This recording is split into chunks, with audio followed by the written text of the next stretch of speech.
শীতকাল মানেই বেগুন পোড়া। তা বেগুন পোড়া ছাড়া কি শীতকাল মানা যায়? একদমই না। বেগুন পোড়া একটি সুস্বাদু বাঙালি পদ, যা মূলত পুড়িয়ে নরম করা বেগুন, পেঁয়াজ কুচি, কাঁচা লঙ্কা ও ধনেপাতা দিয়ে ভর্তা বা মেখে তৈরি করা হয়, যা গরম ভাতের সাথে দারুণ লাগে। এই রেসিপি খুব সহজ।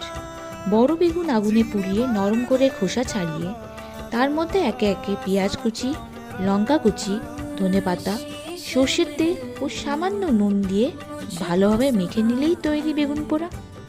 তাহলে আর দেরি কিসের? তাড়াতাড়ি গরম ভাতের সাথে বানিয়ে নিন আর চটপট খেয়ে নিন, দেখবেন দারুণ লাগে।